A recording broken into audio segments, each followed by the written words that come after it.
O telefone tocou bem no momento em que Nessa distribuía batatas quentes nos pratos. O som invadiu a rotina sonora do apartamento. O borbulhar da sopa na panela, o barulho ritmado da faca na tábua de corte, os exercícios de piano que Vera praticava com dedicação e o teclado do notebook de Ruslan sendo digitado com rapidez. Do outro lado da linha, uma voz formal anunciou: Inessa Anatolievna, aqui é o Hospital Municipal.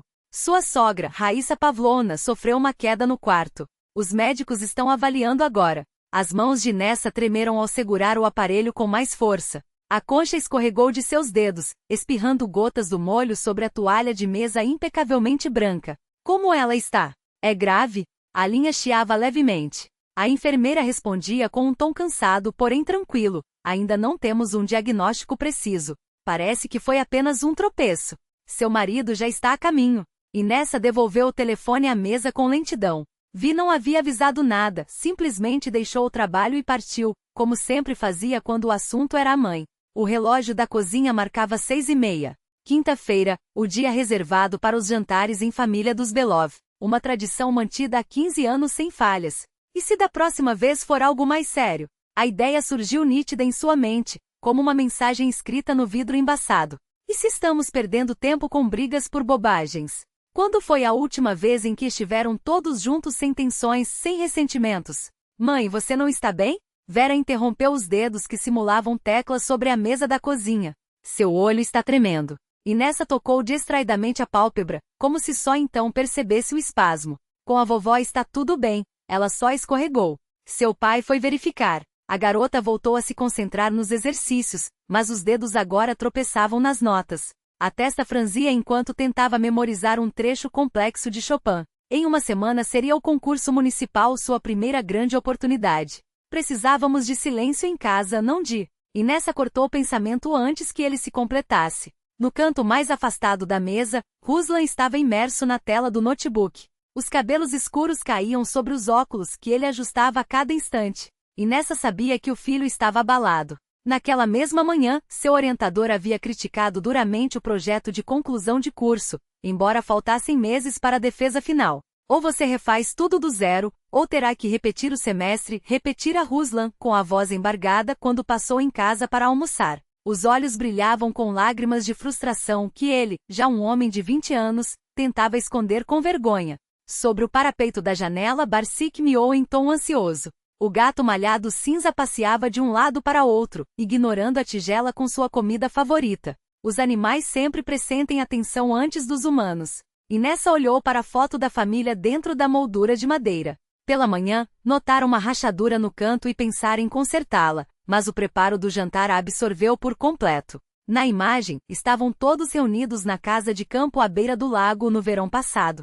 Sorrisos bronzeados felizes. Via abraçava pelos ombros. Ruslan, desengonçado, esticava-se em toda sua altura. Vera ria, exibindo o espaço onde perderá um dente de leite. Até Barsik aparecia no enquadramento, sentado na ponta do pier, semicerrando os olhos contra o sol. Um baque na porta de entrada anunciou a chegada de Vi. Os passos pesados ecoaram pelo corredor, acompanhados pelo tilintar das chaves sobre o móvel da entrada. O jantar está pronto. Sim. A resposta veio abafada do hall. E Nessa colocou o último prato sobre a mesa. Entre, está tudo servido. Como está Raíssa Pavlovna? Ele adentrou a cozinha, afrouxando a gravata no caminho. Ainda um homem imponente, alto, com fios prateados que realçavam a nobreza de seus traços. Mas o rosto parecia mais magro, e uma rugas profunda dividia sua testa. Ela está bem. Sentou-se com um suspiro e soltou de repente. Os médicos vão liberá-la na segunda-feira. Ela virá morar conosco. E Nessa congelou, ainda segurando a colher. Aquela possibilidade havia sido discutida apenas como um cenário remoto, algo que jamais se concretizaria. 3 fraturas em 6 meses, o coração fraco, a pressão instável. Raíssa Pavlovna não poderia ficar sozinha, mas nos olhos de Vi transparecia um medo antigo. O mesmo que surgira 16 anos antes, quando seu pai falecera subitamente de um derrame. O medo de perder que nunca o abandonara. O telefone voltou a tocar. Era a melodia reservada para contatos profissionais. E Nessa atendeu automaticamente. Anatolievna falando, é o Korneev. Você assumirá o projeto de Mikhailo.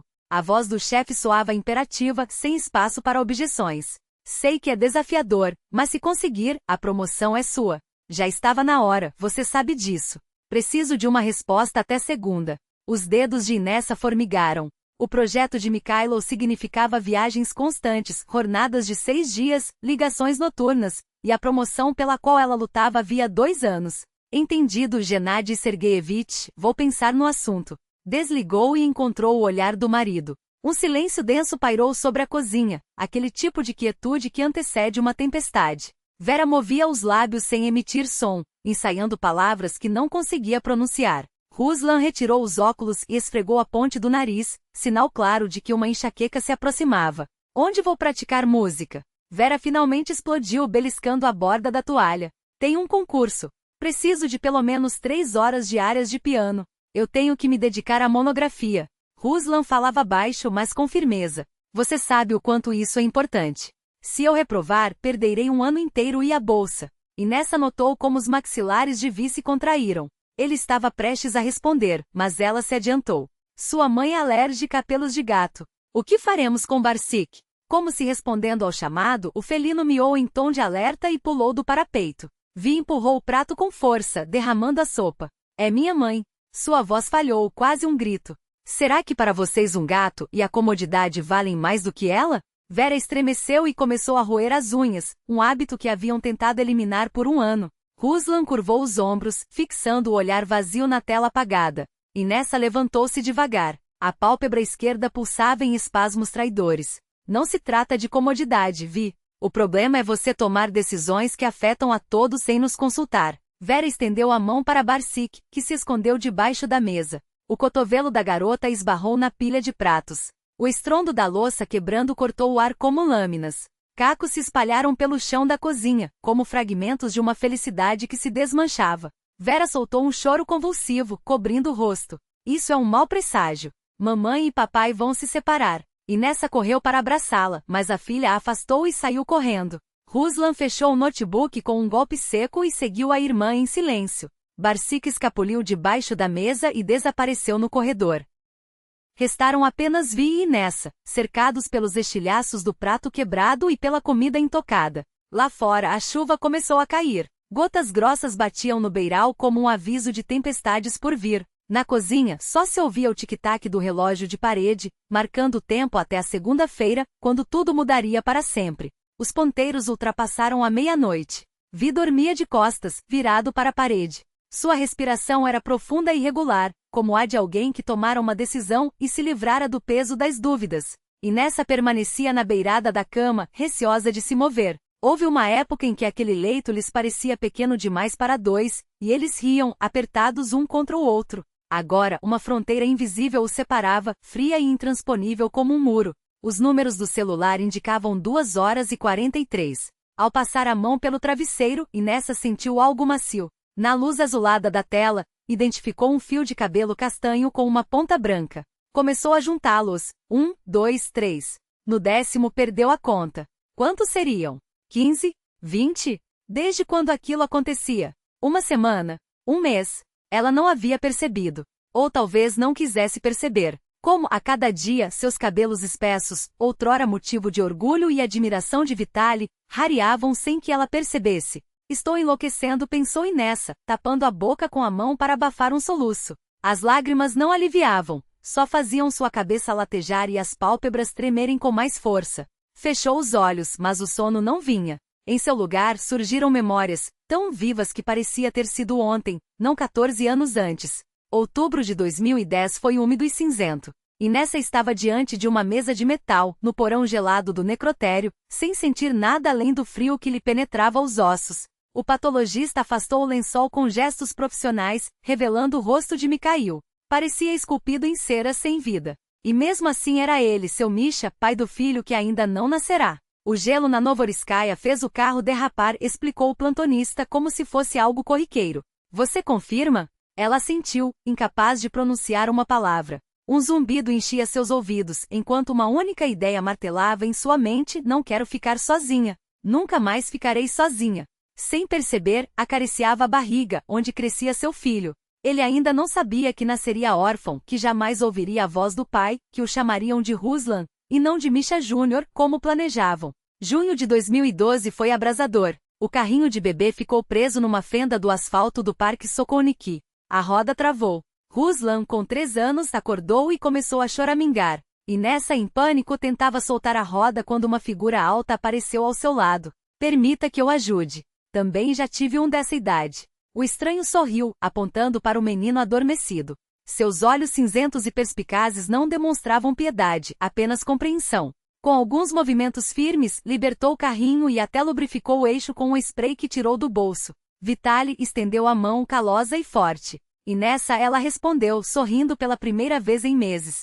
Fevereiro de 2014. Um quarto de hospital. Paredes brancas, lençóis brancos, jalecos brancos. O segundo aborto espontâneo.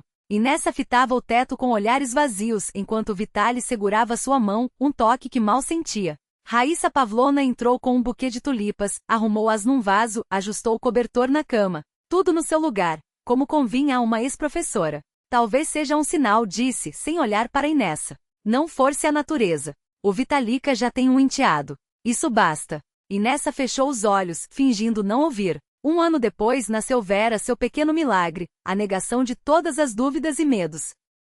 As memórias recuaram, mas o sono ainda não chegava. Às 5 horas, Inessa levantou-se em silêncio. Do lado de fora, a escuridão da madrugada resistia, como se o amanhecer chegasse a contragosto arrastando-se. Na cozinha, apenas a luz fraca de um abajur deixava o ambiente em penumbra. Foi então que viu a silhueta da filha no chão. Vera estava sentada de pernas cruzadas, sussurrando algo. Ao seu lado, a forma peluda de Barsik. Veroka, o que você está fazendo aqui? Por que não dorme? A menina levantou o rosto molhado. Os olhos inchados e vermelhos denunciavam choro prolongado. Mãe, a vovó Raíssa não gosta da gente, né? E agora ainda vai expulsar o Barsik? Inessa ajoelhou-se ao lado da filha, abraçando seus ombros. De Vera exalava cheiro de shampoo infantil e algo mais, um aroma indescritível de casa. A vovó é uma pessoa difícil. Para ela também não é fácil. Mas se ela se mudar, nós e o Barsik ficaremos na rua. A voz da menina tremia de terror genuíno. Que bobagem. Claro que não. Vamos dar um jeito. Inessa não sabia se acreditava nas próprias palavras. Ruslan entrou na cozinha, desgrenhado, de camiseta amassada e olhos inchados de sono. Acendeu a luz bruscamente, fazendo todos piscarem. Fiquei a noite toda fazendo cálculos, disse rouco, entregando à mãe uma folha cheia de fórmulas. Olha só, se a vovó vier morar aqui, terei que alugar um quarto. São 30 mil por mês. Onde vou arrumar isso? Inessa olhou para os números sem entender. Do canto do olho, viu Vera roer as unhas novamente, o mindinho já sangrava. Pare com isso. Afastou a mão da filha da boca. Vamos pelo menos tomar café da manhã, e depois decidimos. O telefone tocou tão de repente que todos se sobressaltaram. Era Korneev, seu chefe. Aquela hora não era bom sinal. Anatolievna, escute com atenção, começou ele, sem preâmbulos. O projeto precisa começar na segunda. Se recusar, daremos a Petrov. E você sabe o que isso significa para sua carreira? Inessa ouviu em silêncio, apertando o aparelho até os nós dos dedos ficarem brancos. Ao desligar, encostou-se na parede e fechou os olhos. Escolher entre família e trabalho, entre marido e filhos, entre passado e futuro. A pergunta martelava: por que sempre sou eu quem tem que abrir mão? Por que não a Zinaída? Por que não o Vitali? Como se respondendo ao seu pensamento, o telefone vibrou novamente. Na tela, o nome de Zoloka é cunhada, piscava. E nessa, querida, cantou Zinaída melosa. O Vitali me disse que sua mãe vai morar com vocês. Que maravilha! Eu adoraria ajudar, mas estamos em reforma, e a Cristina precisa se preparar para as provas. E nessa ouvia o tagarelar da cunhada enquanto a raiva fervia dentro dela. Zinaída nunca carregara responsabilidades. Na família Belov, nada se esperava dela. Mas agora distribuía conselhos com facilidade. Você entende, não? A nora deve cuidar da sogra. É um dever sagrado. Sagrado, pensou Inessa, amarga. Como a maternidade. Como o dever conjugal. Como a piedade filial. Só que, de alguma forma, todos esses deveres sagrados recaíam sobre ela. Passos ecoaram no corredor. Vitali saiu do quarto, pálido com olheiras fundas. Sem dizer nada, foi até a cozinha, pegou um frasco de Corvalol no armário e contou 30 gotas. Inessa conhecia aquele ritual. Era o coração lembrando. Você não é eterno. Cuide do que tem. Vitali só então notou as crianças no chão. Franziu a testa. Por que não estão dormindo? Ao ver o rosto inchado de Vera, sua expressão amoleceu. O que foi, pequenina? Não me chame de pequenina. retrucou a menina, surpreendentemente áspera. Não sou pequena. Vou me apresentar no concurso, se a vovó Raíssa não estragar tudo. Vitali olhou confuso para Inessa, mas ela desviou o olhar. Barsic escapuliu debaixo da mesa e disparou pelo corredor. Ruslan saiu batendo a porta para se arrumar para a universidade. Vera recusou o café da manhã, alegando enjoo. O dia começou torto, desmoronando como um castelo de cartas. À noite, Inessa soube que Ruslan tirara a primeira nota vermelha da vida num seminário. Dormira demais, não estudará, responderá mal ao professor. Vera chegou com os dedos vermelhos, roer as unhas até sangrar durante as aulas. Barsic não comia havia 2 dias e se escondeu debaixo da cama. Quando todos se dispersaram, Inessa pegou uma moldura rachada com uma foto de família e tentou consertá-la com supercola. Mas os dedos tremiam, o adesivo escorreu sobre o vidro, e ao tentar limpar, a moldura se desfez de vez. A foto caiu rasgando-se. Os rostos borraram-se com a cola. Acabou, pensou Inessa, juntando os cacos. A família se desintegrava diante de seus olhos. Pouco antes da meia-noite, com a casa em silêncio, sentou-se sozinha na cozinha e fez uma lista numa guardanapo. Encontrar um novo lar para Barsic, recusar a promoção, ajudar Ruslan a alugar um quarto, conversar com a professora de música sobre adiar o concurso de Vera. A caneta tremulante de Inessa pairou sobre a última linha da lista. 5. Entrar com os papéis do divórcio. Ela traçou as palavras com um gesto firme, mas após um instante de hesitação, riscou-as com um traço tão decisivo quanto o primeiro. Não agora. Ainda não agora. O sábado amanheceu arrastando-se pela janela da cozinha dos Belov, uma luz cinza e indecisa que mal conseguia dissipar as sombras da noite. O ar úmido de outubro parecia infiltrar-se pelas frestas fechadas, trazendo consigo o cheiro de folhas mortas e a promessa gelada das primeiras geadas. Foi nesse clima pesado que Vitali voltou para casa mais cedo que o habitual, uma raridade nos sábados, quando costumava passar horas no escritório, onde sua dedicação era elogiada, mas nunca questionada. Em suas mãos, um saco de papel creme com o logotipo dourado da Sevetropol, a mesma confeitaria de onde, anos antes, havia trazido pela primeira vez aqueles doces para Inessa, na noite em que lhe pediu em casamento. Ele colocou a caixa sobre a mesa da cozinha e abriu a tampa com cuidado. 6 éclairs, metade com recheio de pistache, metade com cassis preto, os prediletos dela. O que eu fiz? Pensava Vitali enquanto fatiava pão para sanduíches que ninguém comeria. Estou destruindo minha família para tentar salvar minha mãe. Não deveria ser possível preservar as duas coisas? Inessa entrou na cozinha em silêncio, como uma sombra. Parou na porta, tensa como uma corça prestes a fugir, com um caderno de anotações nas mãos, olheiras fundas e o cansaço de 3 noites mal dormidas estampado no rosto. Vitali indicou a caixa com um gesto desconcertado. Trouxe para o chá. Os seus favoritos. Ela olhou para os doces, mas não se aproximou. Um silêncio pesado pairou entre eles até que ele quebrou o impasse. Desculpe. Agi como um egoísta. Vitali deu um passo em sua direção, mas não ousou tocá-la. Ontem liguei para Zinaída. Ela concordou em ficar com mamãe. Inessa ergueu a cabeça tão rápido que uma mecha solta caiu sobre os olhos. Um sorriso leve, quase imperceptível, tocou seus lábios pela primeira vez em 2 dias intermináveis. Sério? Sua voz carregava uma esperança que ela tentava esconder, como se temesse que o alívio fosse um engodo. Da sala, Vera espiou a cena. Nos últimos dias, a menina havia aprendido a mover-se pela casa como um fantasma, ouvindo conversas alheias e tentando adivinhar, por meio de tons e pausas, o que o futuro reservava à família. Papai, é verdade? Perguntou, entrando na cozinha. A vovó Raia vai morar com tia Zina? Vitali assentiu, esforçando-se para ignorar o aperto desconfortável no peito, não pela decisão em si, mas pela alegria com que ela foi recebida. É só por enquanto, acrescentou, como se as palavras pudessem suavizar o peso da situação. Até mamãe se recuperar. Mas ninguém o ouviu. O gelo havia se quebrado.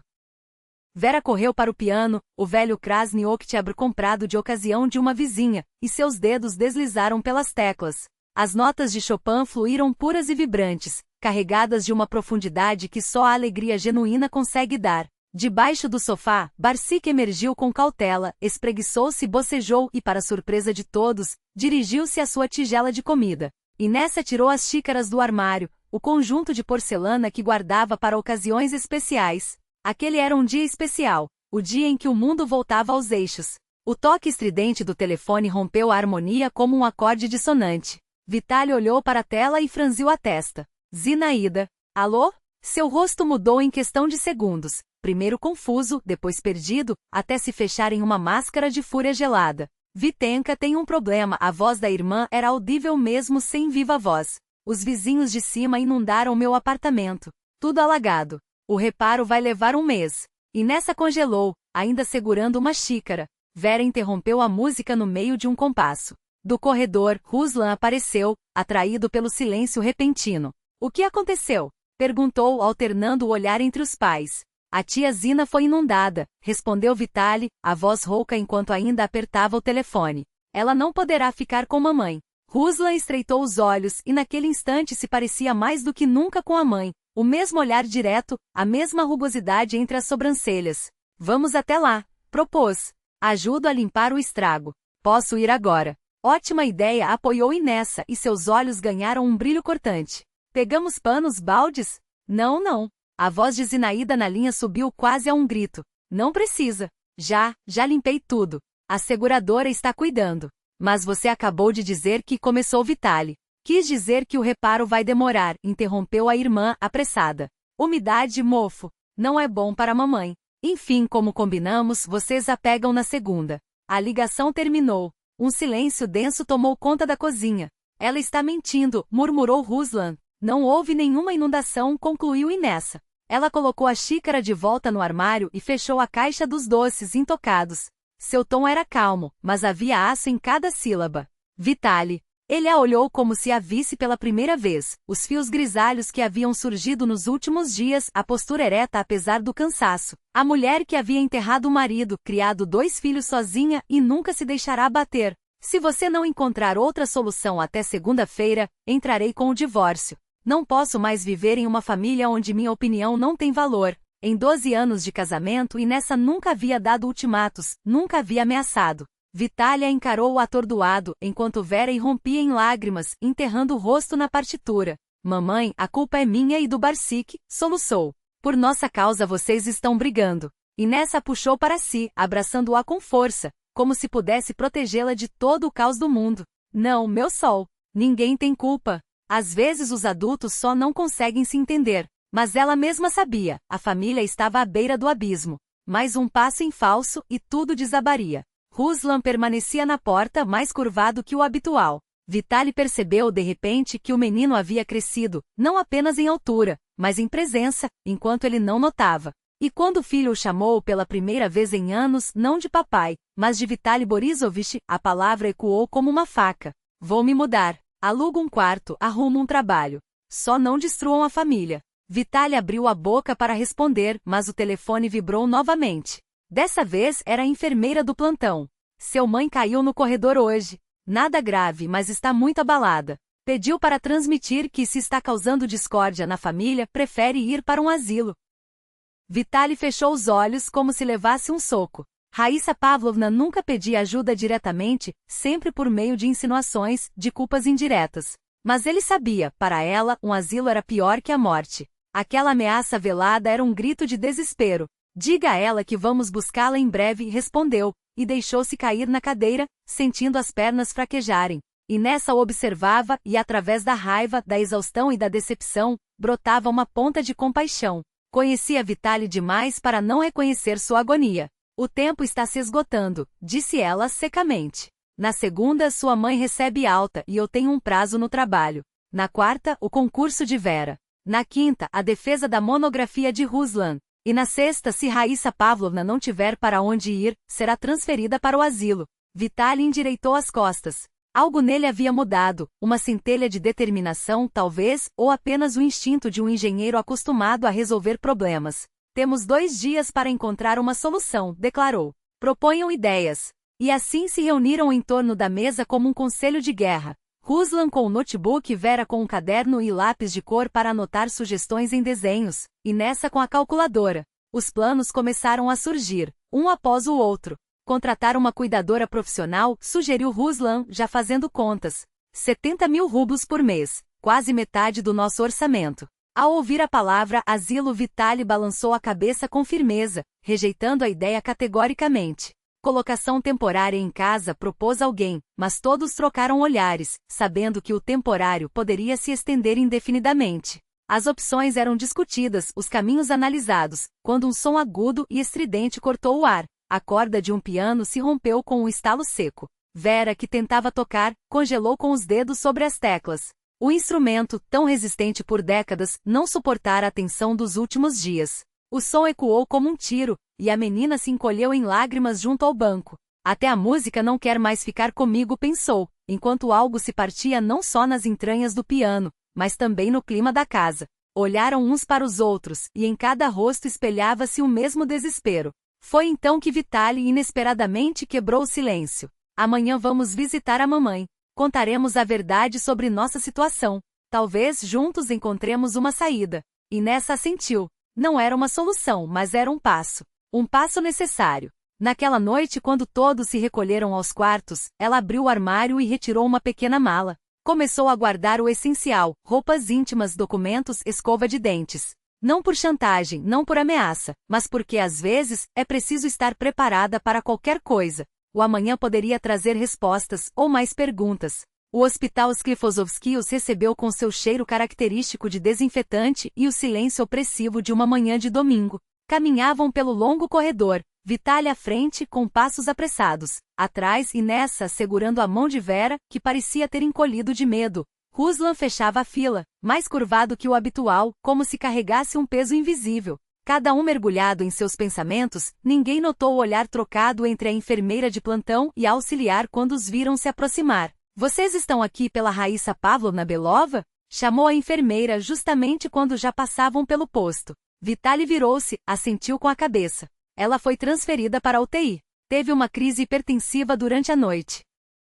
As palavras saíram calmas, profissionais, e foi exatamente essa frialdade que gelou o sangue de todos. Terceiro andar, unidade de terapia intensiva. E nessa sentiu os dedos formigarem. Vera apertou sua mão com força. Ruslan parou como se tivesse esbarrado em uma parede invisível. Só Vitaly partiu em disparada, sem esperar o resto da explicação, porque sabia, pela experiência em hospitais, que para a UTI não se vai sem motivo grave. O que se seguiu foi um turbilhão, o coração batendo nos ouvidos, o elevador que parecia nunca chegar, fragmentos de conversas com médicos, estado crítico, complicações da idade, estamos fazendo tudo o que é possível. E então a permissão curta, podem entrar, mas só um de cada vez. Vitaly foi o primeiro, e nessa viu suas costas rígidas, tensas como a corda de um arco prestes a disparar. Quando ele saiu, lágrimas escorriam por seu rosto, algo que ela nunca havia visto antes. Nem mesmo no enterro do pai ele permitirá a si mesmo tal vulnerabilidade. Ela está consciente, disse ele com a voz rouca. Está falando. E nessa entrou na enfermaria e se viu imersa em um mundo de fios, monitores e bips monótonos. No centro daquele emaranhado tecnológico, Raíssa Pavlovna jazia frágil, irreconhecível, rosto afundado, máscara de oxigênio, cateteres presos à pele fina dos braços. Algo dentro de Nessa se quebrou. Todas as mágoas, todas as acusações, todos os anos de tensão entre elas, tudo se dissolveu diante da fragilidade da vida. Sentou-se ao lado da cama e tomou a mão da sogra com cuidado, temendo deslocar algum tubo. Me perdoe, sussurrou Raíssa Pavlovna, a voz trêmula. Eu fui egoísta. Claro que vamos levá-la para casa, respondeu Inessa, enquanto lágrimas desciam sem controle. A velha professora apertou fracamente sua mão e levantou a máscara de oxigênio. Meus filhos, eu ouvi tudo, disse com a clareza de quem passará 40 anos ensinando. Não quero ser a causa de brigas entre vocês. É melhor eu ir para um asilo. Mamãe não. Vitaly avançou até a cabeceira da cama, esquecendo-se da regra de um de cada vez. Nós daremos um jeito. Vera escorregou entre os adultos e se apertou contra as grades da cama, os olhos arregalados de medo. Vovó, não morra, implorou. Eu dou meu quarto para a senhora. E não vou mais deixar o Barsik subir na sua cama, juro. Ruslan permaneceu parado na porta, desajeitado, sem saber o que fazer com seus membros compridos.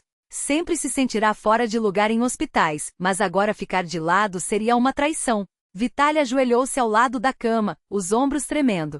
Pela primeira vez na vida, chorava sem se importar com quem via. Mamãe, me perdoe, murmurou. Eu queria o melhor, mas só estou destruindo tudo. Uma enfermeira entrou na enfermaria, baixa, de cabelo curto e grisalho, olhos castanhos quentes. Sem repreendê-los por desobedecerem às regras, limitou-se a dizer: Raíssa Pavlovna precisa descansar, mas acrescentou, com um sorriso que transmitia mais do que palavras. Seu estado se estabilizou. Se tudo correr bem, daqui a 1 hora a transferiremos para uma enfermaria comum. Esta é meu anjo da guarda, disse Raíssa Pavlovna, repentinamente animada, apontando para a enfermeira. Lidoka, conheça minha família. Lídia Sergueyevna assentiu, sorrindo com uma doçura que sugeria conhecer muito mais sobre eles do que deixavam transparecer. Ao meio-dia, Raíssa de fato melhorou. A pressão se normalizou e o médico permitiu um breve passeio pelo jardim do hospital. O sol de outubro, furando as nuvens, dourava as folhas amareladas. Sentaram-se em um banco, Raíssa, envolta em um xale sobre o roupão hospitalar, com Vitali e Inés aos seus lados, as crianças, em outro banco próximo. Foi então que Lídia Sergueyevna se aproximou, agora sem uniforme, vestindo um simples vestido azul e um colete de tricô. Sua escala havia terminado, mas ela não fora embora. Sente-se conosco, Lídia Sergueyevna convidou Raíssa, batendo no banco ao seu lado. Conte a eles como você me salvou. Ora, Raíssa Pavlovna, respondeu a enfermeira balançando a cabeça, mas aceitando o lugar. Não fui eu, foram os médicos, e sua própria força. Falaram sobre a rotina do hospital, sobre o tempo, sobre como a juventude não é mais a mesma, até que a conversa naturalmente tomou um rumo pessoal. Lídia Sergueyevna contou sua história sem dramatismo, como se relatasse um prontuário médico. Perdi meu marido em 93. Infarto. Tínhamos 45 anos, ele estava no auge. Mal havíamos começado a viver decentemente, tínhamos aberto uma cooperativa. Minha filha largou a faculdade para nos sustentar, trabalhou como chelno, vendedor ambulante, depois em escritórios. Casou-se tarde, aos 30, e aos 35 descobriram um câncer nela. Meu neto ficou comigo. Serviu ao exército. Morreu aos 19, em um acidente durante manobras. Falava sem queixas, sem autocomiseração, e naqueles fatos secos refletia-se toda uma era, o pós-soviético, quando não apenas regimes e economias desabavam, mas também destinos humanos. E onde a senhora mora agora? Perguntou Inessa após um longo silêncio. Num barraco em Koroshiovka. Desde os anos 50. Prometeram demolir e realocar a gente há 5 anos. Ainda esperamos, disse com um sorriso irônico que só quem enfrentou dor verdadeira consegue ter. Ruslan e Vera trocaram olhares. Aquela realidade era estranha até para seus ouvidos, suas infâncias haviam caído nos anos 2000, relativamente estáveis. Raíssa Pavlovna, que até então permanecerá quieta, endireitou-se de repente com aquele gesto autoritário que gerações de alunos reconheceriam. Lidoka, disse com uma timidez incomum para uma professora de carreira, e se você se mudasse para minha casa? Tem espaço, e eu preciso de ajuda. Todos congelaram.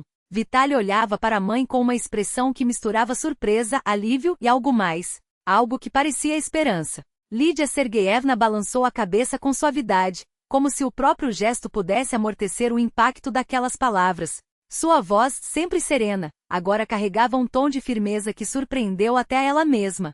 Raíssa Pavlovna, isso é demais. Mal nos conhecemos. Não posso aceitar. Raíssa tentou protestar, mas um acesso de tosse a interrompeu, cortando o fio da conversa. Lídia apoiou seu braço, ajudando-a a se levantar com cuidado. Os dedos da professora tremiam levemente, como folhas secas ao vento. Vamos levá-la de volta ao quarto, disse Lídia baixinho.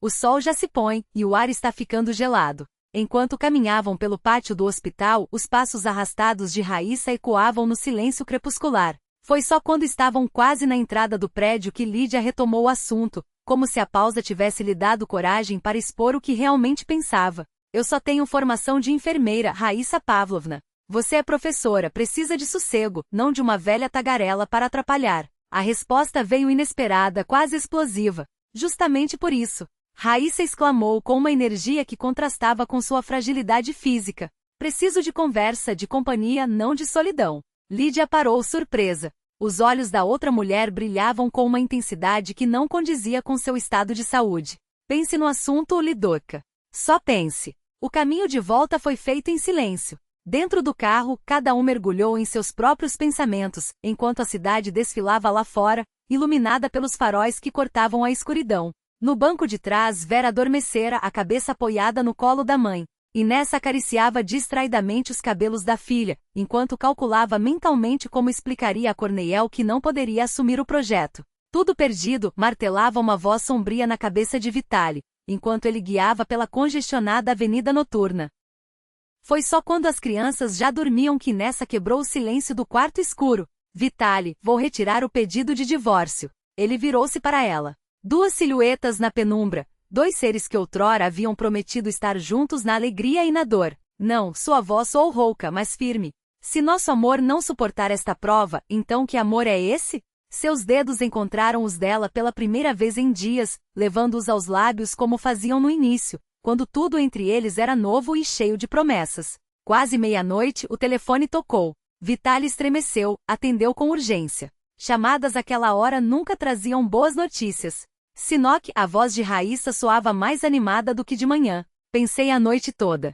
Lídia está sozinha, eu estou sozinha. Nos entendemos. Ele desligou e compartilhou a notícia com Inessa, que balançou a cabeça, incrédula. Mas elas mal se conhecem. Como é possível?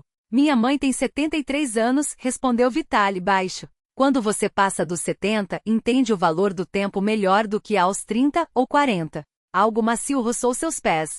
Assustados, acenderam o abajur. Entre eles, enroscado como nos velhos tempos, estava Barsic. O gato cinza listrado, que havia reconquistado seu território, parecia sentir que a tempestade havia passado. Vitali e Inessa trocaram um olhar. Pela primeira vez naqueles dias intermináveis, algo parecido com esperança brilhou em seus olhos. Os animais pressentem a tempestade antes que ela chegue, pensou Vitali. Mas são eles também os primeiros a saber quando o pior já passou. A noite anterior havia sido tranquila, quase comum. Inessa, que nunca tomava café, preparou seu chá de sempre, enquanto Vitali, incapaz de funcionar sem a dose matinal de cafeína, sorriu ao ouvir a mãe falando com tanto entusiasmo. Era uma energia que não via nela desde os tempos em que Raíssa Pavlovna dirigia o círculo de teatro da escola, quando cada ensaio parecia uma pequena revolução cênica. O telefone tocou justamente quando o crepúsculo começava a escurecer a janela. Vitali, absorto na tentativa de consertar o controle remoto quebrado da televisão, demorou a reconhecer a voz de Lídia do outro lado da linha. Vitali Borisovich, desculpe incomodá-lo. Começou ela, hesitante. Estava aqui pensando. Será que me precipitei? E se estou atrapalhando sua mãe? Ele não teve tempo de responder. Do fundo do apartamento, ecoou a voz firme de Raíssa Pavlovna. Lidosha, com quem você está cochichando aí? Com o Vitia. Passe o telefone para mim. E então já direto no aparelho, com um tom que não admitia réplicas. Filho, nem pense em confundir a cabeça dessa moça. Lidosha, nós somos uma equipe. Juntas, somos mais fortes. Vitali devolveu o telefone ao gancho e riu, um riso genuíno, o primeiro depois de tantas semanas de tensão. Sem pensar, puxou Inessa para perto e a girou pela sala, como se dançassem uma valsa desengonçada. Eu te amo, disse ele, ofegante. Sabia que te amo assim, do jeito que não tem nome? Ela apoiou a cabeça em seu ombro, como fazia nos primeiros meses, quando tudo entre eles ainda era descoberta, e respondeu baixinho. Eu sei. Eu também te conheço. A quarta-feira chegou como um teste de resistência. Vera se apresentaria no concurso municipal de pianistas. Pálida com os lábios apertados de nervosismo, ela varreu o salão com o olhar, procurando rostos familiares. Inessa havia saído mais cedo do trabalho. Vitali chegou correndo, ainda de gravata, direto de uma reunião. Ruslan batucava os dedos longos no joelho, como se tocasse uma música invisível, e então Vera os viu. No terceiro fileira, sentadas lado a lado, as mãos entrelaçadas, estavam Raíssa Pavlovna e Lídia Sergeyevna, ambas elegantes, com as costas eretas como rainhas em uma cerimônia. Era um gesto simbólico, e ao mesmo tempo a confirmação de algo que nenhum deles ousara nomear até então. Eles eram uma família. Não perfeita, não isenta de rachaduras, mas uma família que havia resistido à prova. Vera tocou Chopin sem um único erro. Seus dedos voavam sobre as teclas, extraindo notas tão puras que o salão inteiro parece ter contido a respiração. Quando anunciaram o resultado, segundo lugar em sua categoria, ela não se abalou. Sabia que a verdadeira vitória já estava garantida. Pela primeira vez em meses, o peso no peito havia desaparecido. Naquela noite, o apartamento dos Belov ecoava com risadas. A mesa estava posta com um pirogue de repolho, o favorito de Vera, o chá que ela adorava e até uma garrafa de champanhe que Vitali guardava para uma ocasião especial. Cada um deles sentia aquela plenitude rara, quando não é preciso desejar nada nem mudar nada, apenas estar, ali, naquele instante com quem importa. Mamãe e papai, quero apresentar vocês a alguém. Ruslan, balançando o peso de um corpo para o outro, parecia de repente um adolescente, não um engenheiro prestes a se formar. Ao seu lado, uma moça de cabelo claro preso em um rabo de cavalo simples sorria, tímida.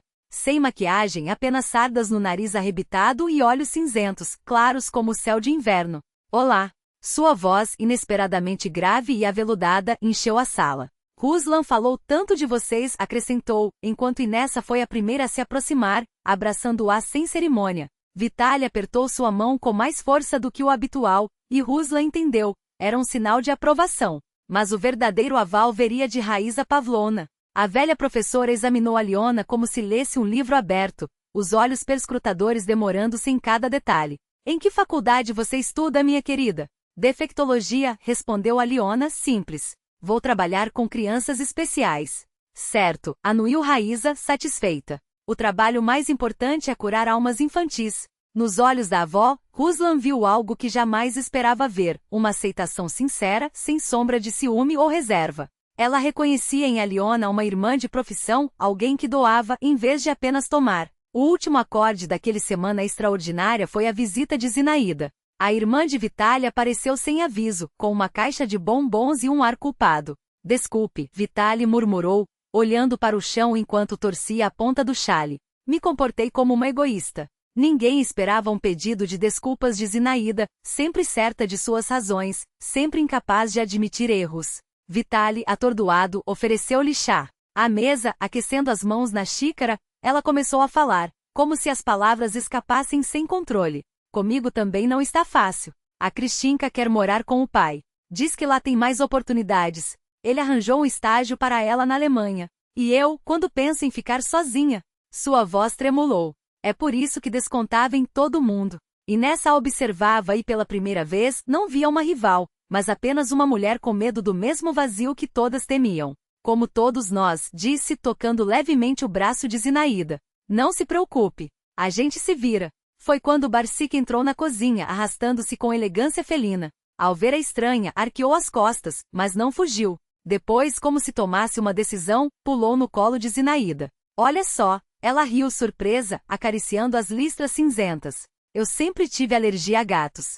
Sempre. Mas agora, nada. Vitaly e Inessa trocaram um olhar. Não era preciso ser psicólogo para entender, nem Raíza nem Zinaída tinham alergia alguma. O que havia era medo do desconhecido, do novo, do que poderia desestabilizar suas vidas. E agora aquele medo recuava, abrindo espaço para algo diferente. Uma vida sem garantias, sem rede de segurança, mas com esperança. E quem sabe até com felicidade. A vida havia ensinado Raíza Pavlovna a não descartar o que ainda podia ser consertado. Naqueles dias, Vitaly pegava-se pensando com frequência enquanto haviam perdido por teimosia e por não saber ouvir um ao outro. Enquanto revirava as prateleiras do armário, a voz dele ecoou pelo corredor. Inessa, você viu minha camisa azul? Aquela que você diz que combina com meus olhos? E pega a gravata bordô também, a que eu te dei no último Réveillon, respondeu ela da cozinha, sem tirar os olhos da travessa de Olivier que preparava. Ele sorriu. Era curioso como, depois de tantos anos, conheciam um ao outro nos menores detalhes, dos gestos quase imperceptíveis às manias mais absurdas, e mesmo assim quase tudo havia ruído por pura tolice. Às 7 da noite, o apartamento de Raíza Pavlovna transbordava de vozes, risadas e o tilintar de talheres. Em torno da mesa festiva todos estavam reunidos, Vitaly e Inessa, rejuvenescidos, como se o amor entre eles tivesse renascido das cinzas. Ruslan Solyoni, de mãos dadas com Aliona, trocando olhares cheios daquele carinho tímido que só os jovens amantes conseguem ter Vera, que em poucos meses havia crescido não apenas em altura, mas em uma maturidade que não condizia com sua idade. Até Zinaída e sua filha Cristina, que adiaram a viagem para ficar, uma concessão inesperada da mulher que sempre parecia pronta para partir. E claro, as anfitriãs, Raíza Pavlovna e Lídia Sergievna, recebendo os convidados com a hospitalidade exagerada de duas avós que finalmente viram a casa cheia de novo. A mesa gemia sob o peso dos pratos, saladas com maionese caseira, colôdes tremulante, pirojki dourados, frango recheado com nozes e damasco. A abundância trazia de volta memórias da infância, os anos 90, quando sonhavam com uma ceia assim, e o presente em que a comida já não era um luxo, mas um gesto de afeto. Vitaly levantou sua taça de espumante, pronto para brindar, mas Raíza Pavlovna ergueu a mão, detendo-o com um gesto que ainda carregava a autoridade de 40 anos de sala de aula. Permita-me, Vitenka, disse ela, levantando-se com a postura ereta de quem estava prestes a dar uma lição importante. Sua voz, geralmente firme, agora soava suave, quase íntima, como se as palavras saíssem direto do coração. A doença me ensinou algo essencial, começou, olhando para cada um dos presentes. Durante toda a vida, achei que família era laços de sangue, um sobrenome em comum, 4 paredes divididas. Mas entendi que família é outra coisa. Fez uma pausa, como se pesasse cada sílaba. Família são aqueles que ficam quando tudo desaba. Aqueles que te aceitam com suas falhas, suas manias, suas cicatrizes. E nessa, com os olhos úmidos, levantou-se e aproximou-se da sogra. 12 anos de casamento, e era a primeira vez que se abraçavam assim, sem reservas, sem a sombra do ressentimento. Raíza Pavlovna, me perdoe pelo egoísmo, sussurrou, a voz embargada. Tinha tanto medo de perder minha família que quase perdi vocês. Vitali, tentando disfarçar a emoção, pigarreou. Mamãe, obrigado por nos ensinar o que realmente importa. Um silêncio carinhoso tomou conta da sala, quebrado apenas por um ronronado. Barsik, vencendo seus últimos medos, pulou no colo de Raíza Pavlovna e enroscou-se como um novelinho de lã. O gesto simbólico, um gato que antes era temido agora buscando afeto, fez todos rirem entre lágrimas. Nós também temos uma novidade, anunciou Ruslan, levantando-se e apertando com mais força a mão de Aliona. Vamos nos casar. No verão, depois que ela se formar. A jovem, corada de emoção verdadeira não de blues, confirmou com um aceno tímido. Raíza Pavlovna então tirou do bolso do avental uma pequena caixa de veludo. Então receba isto, Alionuska disse, entregando-lhe um anel com uma pedra azul pálido. É a aliança da família Belov que pertenceu à minha sogra. Agora é sua. Aliona olhou para o anel, depois para Ruslan, hesitante, afinal, ela não era neta de sangue de Raíza Pavlovna. Mas a velha professora não deixou dúvidas. Pegue, incentivou-o com um sorriso. Isto é um símbolo de que você faz parte da nossa família. Da nossa família. Ruslan, incrédulo, colocou o anel no dedo da noiva. Coube perfeitamente como se tivesse sido feito para ela. Eu também tenho uma notícia, disse Nessa, querendo manter a energia festiva. Me ofereceram o cargo de diretora financeira. Começo na segunda-feira. E eu passei para a final do concurso regional. E rompeu Vera, incapaz de se conter. E minha professora disse que tenho talento para composição. As boas notícias se multiplicavam. Lídia Sergievna havia ganhado um apartamento novo no programa de renovação urbana, mas decidiu ficar com Raíza, sozinhas é triste. Juntas é melhor, enquanto o casal de noivos já esboçava planos para a cerimônia. Vera sonhava com o vestibular para música, e Vitali e Inessa falavam em comprar uma dacha, um lugar onde todos pudessem se reunir nos verões. Sabem o que eu percebi? Interrompeu Lídia de repente, como se uma ideia acabasse de lhe ocorrer. Família de verdade não é aquela que não tem problemas. É aquela que resolve os problemas junta. As palavras simples mas profundas ficaram pairando no ar. Do lado de fora, a neve caía em flocos lentos, enquanto os ponteiros do relógio marcavam os últimos minutos do ano velho. Dentro do apartamento, o cheiro de pinheiro, mandarinas e canela se misturava ao calor dos corações. E Nessa ficou junto à janela, observando o quintal coberto de branco e os raros transeuntes que ainda corriam para cumprir promessas de Réveillon. O reflexo da sala festiva se sobrepunha à paisagem invernal, criando uma imagem quase mágica. Vitali servindo chá para a mãe, Ruslan e Aliona folheando um álbum de fotos antigos, Vera tocando no piano desafinado, que estranhamente soava mais bonito ali, Lídia distribuindo biscoitos caseiros em pratos de porcelana. Até Zinaída, sempre espinhosa, ria de uma piada da sobrinha. Às vezes, para não perder a família, é preciso deixá-la mudar, pensou Inessa, sentindo um nó na garganta. Aquelas pessoas tão diferentes com seus defeitos, suas teimosias, suas histórias, haviam se entrelaçado em sua vida de um jeito que ela nunca imaginara. E agora, não conseguia entender como um dia desejara se livrar delas. Os sinos da Torre Spasskaya começaram a badalar. Vera atacou as primeiras notas de no piano, e todos acompanharam em uns cantando, outros batendo palmas no ritmo.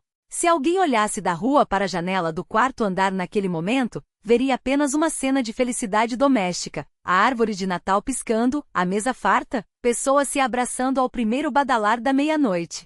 O que não veria era a jornada que os havia levado até ali, os ressentimentos superados, os medos enfrentados, as lágrimas derramadas sozinhas. Porque lar não são paredes nem teto. Lar é onde te amam por inteiro.